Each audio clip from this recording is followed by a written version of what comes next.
welcome back to 1,000 Words. This week for the reprise edition, the second time around, I'm super excited to have Harrison Barden with me.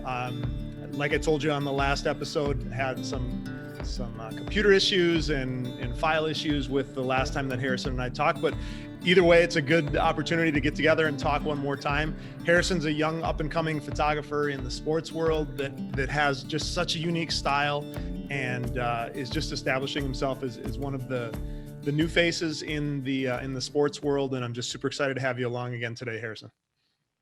Thanks for having me back for sort of first time, but also second time. So, yeah. We were kind of talking about our conversation. We'll see if it goes the same way it did last time, talk about the same stuff, or if it goes somewhere new. Either way, it's good to catch up with you again and talk about a couple of your images, hear about your job and all of the exciting things that go along with shooting professional sports, specifically, Major League Baseball. So excited to talk about it. Yeah, happy to be on. Yeah. So rewind a little bit and just tell me about your history of, photography and how you got into it and what has gotten you to this point in your career. Yeah. So, I just had a camera with me. I got one really early on. I think I was probably 10 or 11 around that age. Brought it with me all the time, everywhere I went. Even at Vikings games at the old Dome, I was shooting from the nosebleed, zooming in as far as I could. And that's kind of where I was like, oh, this is pretty cool. I like this. And then eventually, fast forward to high school, actually got cut from the baseball team. So I took my talents elsewhere to the camera and was taking photos for the team for the next 3 years of my high school career. So just kind of did all their home games and hung around the team. That was kind of my first like startup in sports photography, and where I was like getting my foot in the door in terms of like, this is what I want to do. And then I hit into college, started at MCTC in Minneapolis and was going for a degree in photography and made some connections there. Marilyn Indahl, she was a huge kickstart in my career. She got me started out with the publication, and then posting all my work on Instagram led to Twins photographer Brace Hemmelgarn. He found my work and let me know about this the MLB job, and kind of just went from there and just kept shooting as much as I could. So and now here I am. So So your official title is content virtual content creator. Is that what it is? Live content creator. Live content creator, not virtual. It might be virtual this year, right? With COVID. Yeah, maybe. Live content creator for Major League Baseball. So tell me again, just what that job looks like and the process. And obviously it's shooting, the live games, but what does it look like for, working for MLB? Yeah. So it's a lot of fun. It's basically, you show up to the ballpark, and then you're providing photos and videos for social media and marketing teams for the league, the teams, and the players. So players can use it for their pages, which is what we try and push the most, is for the up and coming guys or whoever, all the players really, but specifically some of the younger guys to market themselves and market the game, just with content that we provide them with. So it's pretty much just shoot the games, prioritize the opposing team typically, because the home team, like the Twins, they have Brace, he's their team photographer. So they don't typically need a whole lot of content from me. And if, say, the White Sox are in town, I send the White Sox content that they have to use for that day during the game, and that series that is.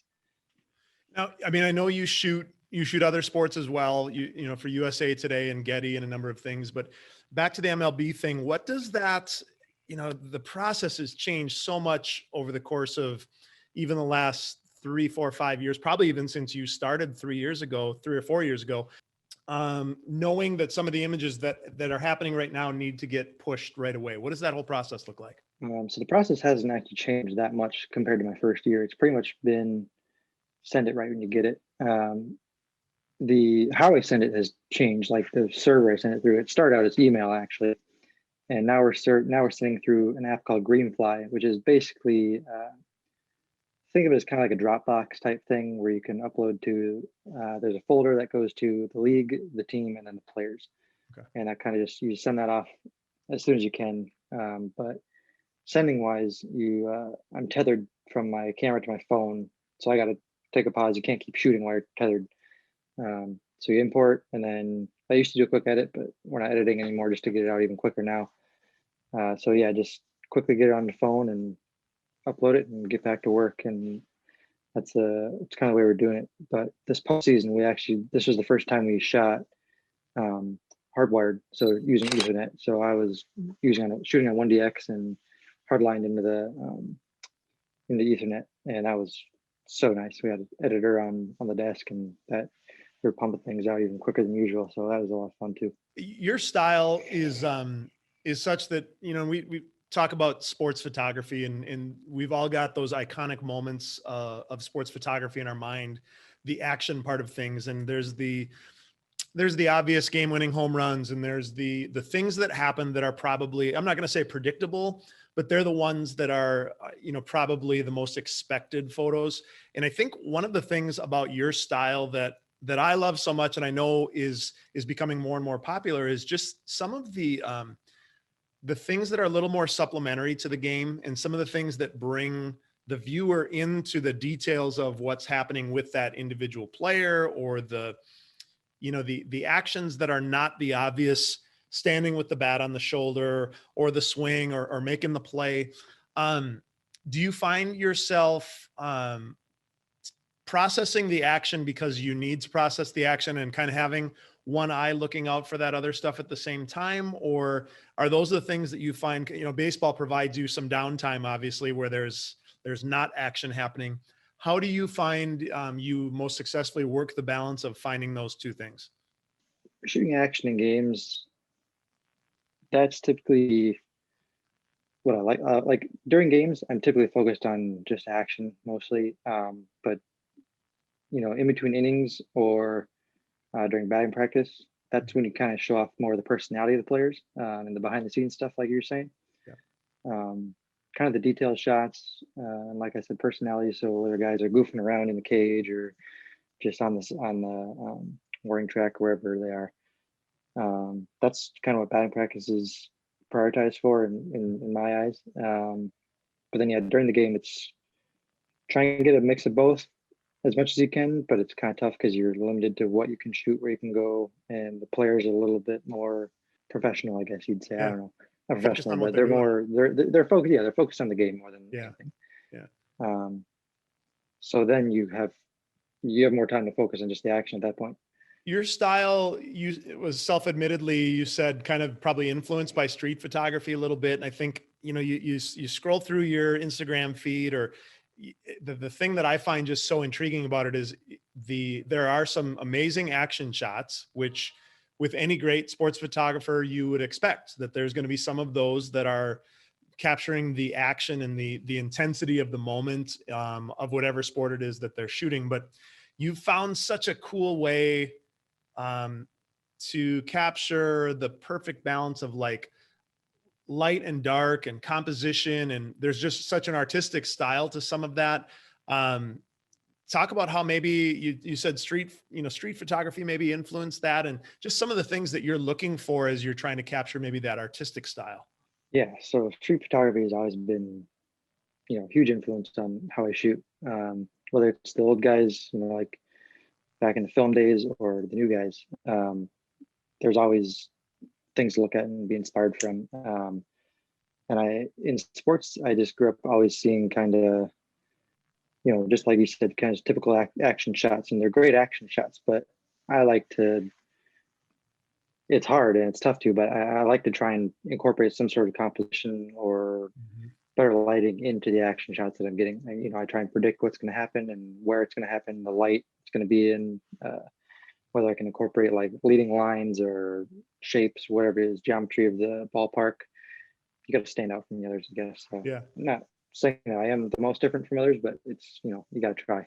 Well, I think you've done such a great job of that. And like I was saying in the intro, that I just think there's something about that style that you're still telling the story of what's happening with the game or the individual athletes, or the stadium, but you're doing it in a really artistic way that stops people and makes them look, whether it's on Instagram or if it's a website or a AP news feed or whatever it is. If there's an image there that's captivating, it's the ones that we stop and look at, and we double tap them or we make a comment.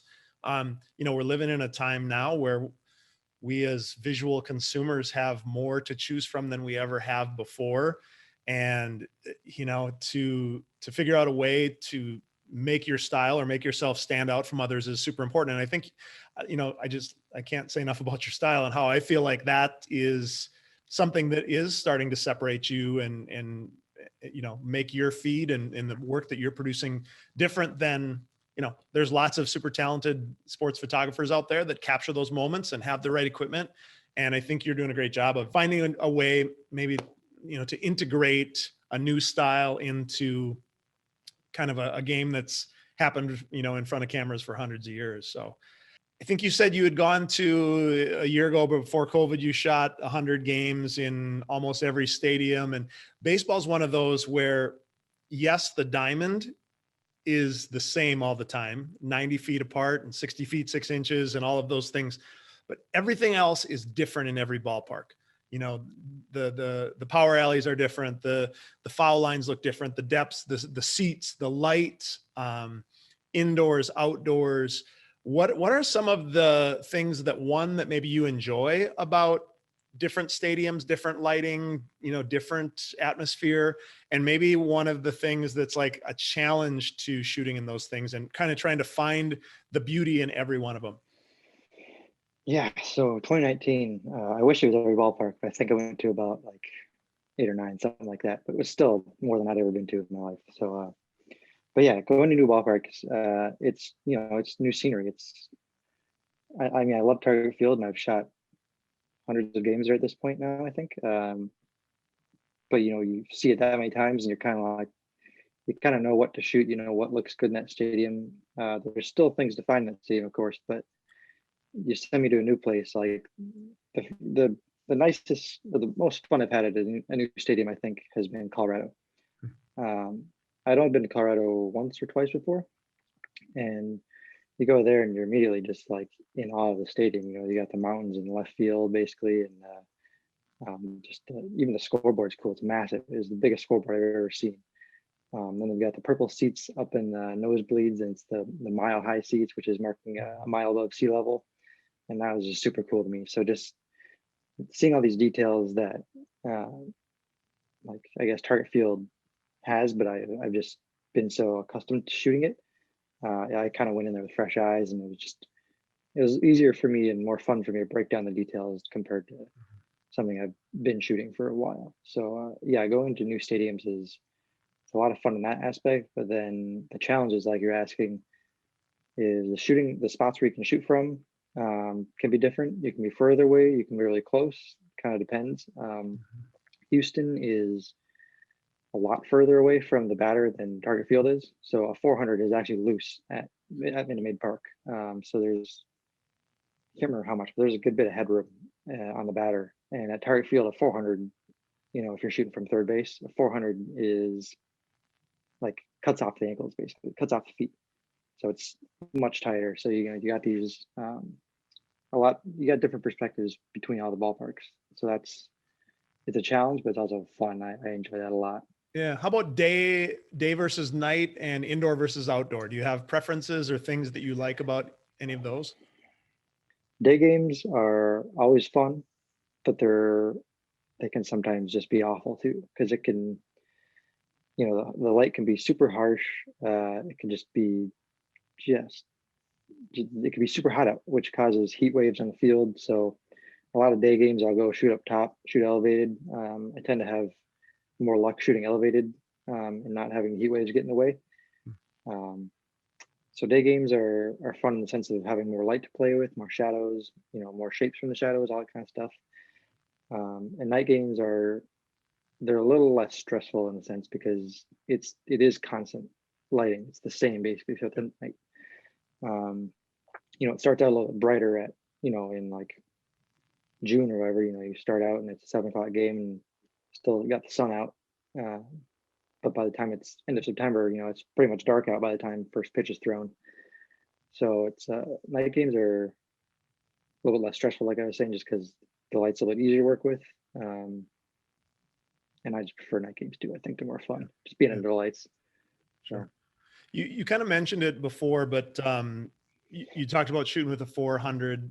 Having a long prime like that, being able to reach out and really take your viewer to a place that they don't get to see, as a fan from the stands. Occasionally they'll see it on TV, but you're able to shoot some things and reach out there and get in on details that people don't get to see.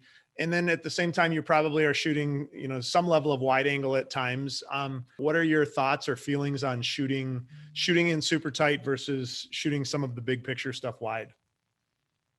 Yeah, so that's kind of what I'm still trying to get better at. Baseball is tough because it's such a huge field. You kind of need to have 400 to shoot. You need to have 400 at like 300 kind of works, but 400 is kind of perfect for baseball, I think. Shooting wide for baseball is really hard in certain spots. If you're behind home, it looks pretty good. And I'll do that in a normal year where I'm allowed there. This year is a little bit different, but I'll use my 85 and I'll shoot behind home, and kind of separates the batter from the background, get the skyline in there a little bit. But shooting with 400, it's so much fun using that, just because you can, like you said, really bring the fans into the game, and it just separates the subject from the background, and whatever else is there just kind of focuses your eyes on one thing. But it's a lot of fun. I don't use it just for action. I use it for detail shots and portraits and all that kind of stuff. So 400 is typically what I use throughout the game, but 35 and 85 are what I always have next to me too. Yeah. We're going to talk about two of your images here, probably in a little more detail, but I do want to just pop up on the screen the shot of the chain of the necklace. You obviously probably shot that with a 400, and it was a necklace that had some significance as he was coming on or off the field, maybe.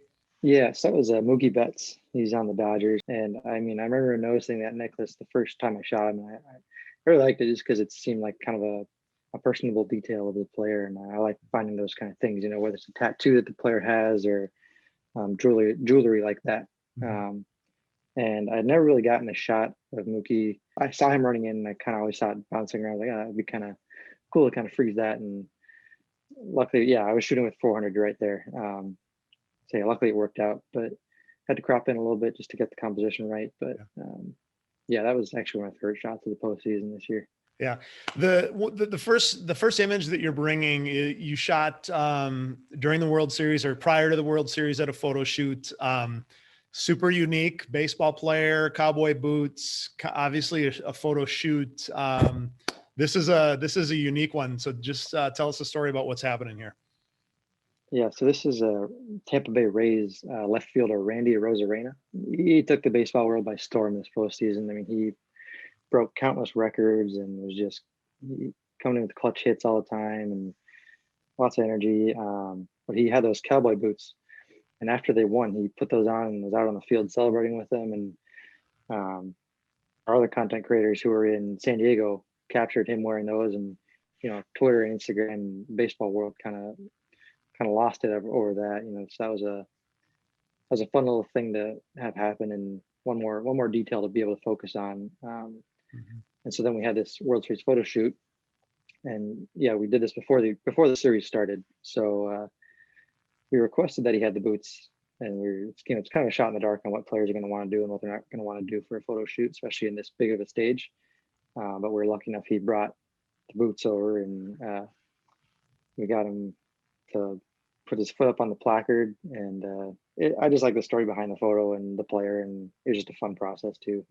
I think the one thing that's amazing about that photo, when you had first sent it to me, it looks like it's like a real Photoshop job. Like it's this baseball player with the boots and the word World Series in the front and kind of, the stylized background and stuff. But truly, it was a still frame, obviously maybe a tiny bit of post processing, but he's got the boots up on the World Series placard that you know, kind of the clear plexiglass or whatever kind of look to things. And so, I mean, phenomenal job shooting a photo that most people would think was clearly a, you know, a Photoshop job. So pretty cool stuff.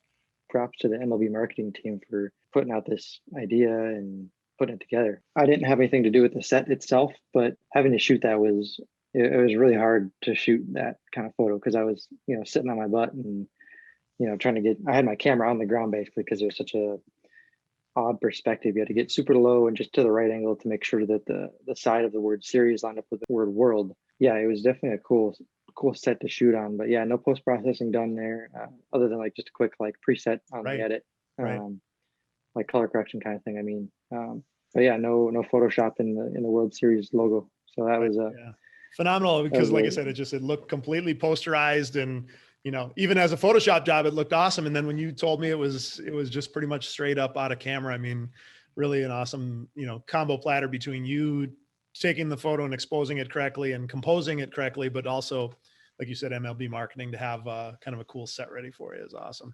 Players are pretty happy with it. You know, we could just take the photo and we'd edit it right there and send it to their account, and they'd have it right then and there. And we'd have guys posting it within 20, 30 minutes if they wanted to. So yeah, I'm sure getting ready for the World Series, the last thing those guys want to be doing is having some photographer monkey around too much with photos and backdrops and all that kind of stuff. So yeah, luckily it was a good couple groups of guys. The Rays are really awesome to work with. The Dodgers they're a little bit more focused on just getting ready for the game, but they were definitely way more like laid back than I expected. You know, Mookie Betts was awesome. Like, we had him do, for the video shoot part, we had him do his little celebration thing, and he was totally into it. And it's like, man, to have the MVP on the Dodgers be this open to doing this right now, it was a lot of fun. So it was a good success. Yeah, the second image that I'm going to pull up is a pretty obvious one that, you know, I think anybody, especially a Minnesota sports fan,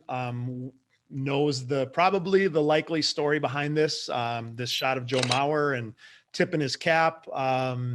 You were in looks like a pretty special spot for what I'm going to guess was a pretty special day. You know, as a young baseball player and baseball fan in Minnesota, I'm sure Joe Mauer played a huge role in just your influence on loving sports and loving the Twins and all of those things. But tell us about this image.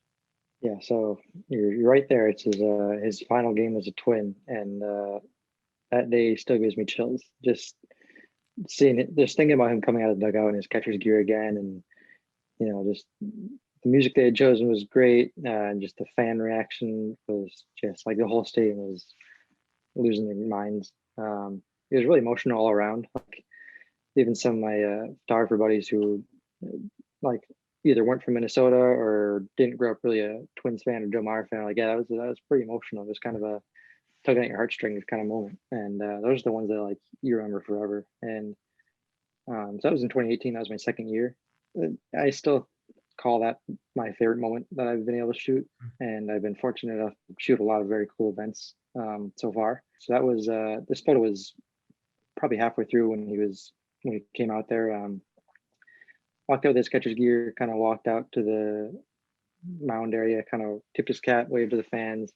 Still out there for, man, felt like 30 minutes. But yeah, he was choking up. He was getting kind of teary eyed, and I was very like worried I wasn't going to get something, but I was pretty happy with the outcome of what I got that day. But yeah, that's by far my favorite moment, I think, or one, at least up there. Yeah, you captured the emotion of it beautifully. And if I remember right, I mean, he hadn't announced before the season that I'm retiring and had this big farewell tour. And literally like up to that game, you know, people weren't sure. Everybody kind of wondered if he was going to retire, but that was truly like one of those right place, right time moments for you, because it did happen kind of in real time that everyone realized that this was it. And, you know, a lot like any photographer and any photos that we've done, so much of it is being in the right place at the right time and anticipating it. And, you know, with baseball, you know that any hit is going to happen at the plate, and throws to home are going to happen. Where some of the action is going to happen. But with a shot like that of Joe on a date where you weren't quite sure, and is he going to walk out and go to first base? Is he going to come to third base? Is he going, you didn't have any idea, and kind of right place, right time for that moment, I would imagine. Yeah. So a little bit of help from Twins photographer. He was kind of just tell me where to be in case something happened. He knew what was going to happen actually, so he kind of was playing it out in his head who's going to be where. Mm-hmm. So it was me, him, and his intern, and he kind of put us in all different spots so we could all cover it in different angles. But yeah, right place, right time, absolutely. And that's kind of all sports photography is being right place, right time, knowing where you're going to be, knowing what's going to happen, being able to predict it. I couldn't have predicted that was going to happen, like that moment, the way it panned out. But yeah, going into that day, it was just like you said, no one really knew for sure if it was going to be his last day or not, or if he's going to come back for another year. No one really knew for sure. So you just kind of went into that day ready for whatever, ready for, whether it's just a short, post-game tip of the cap to the fans type thing, or what ended up happening. He comes out in his catcher's gear and just like warms the heart of all Twins fans, really. So, well, hey, I appreciate you coming on, albeit for the second time, and the conversation was just as good, if not better, this time. And I wish you well as you go hopefully into spring training. I know pitchers and catchers are coming up, and you're like everybody else, kind of wondering what's happening in our world. But I love your work, and I love just your style, and I'm sure people are going to continue to be attracted to what you're doing, with the Twins and with Major League Baseball. And I really appreciate you taking the time to come on again. Yeah, no problem, man. Thank you for having me on again. And best of luck to you in the industry and everything. So hoping the best for everyone right now. Awesome. Well, appreciate it. Hopefully we can cross paths down the road. Absolutely. Thanks.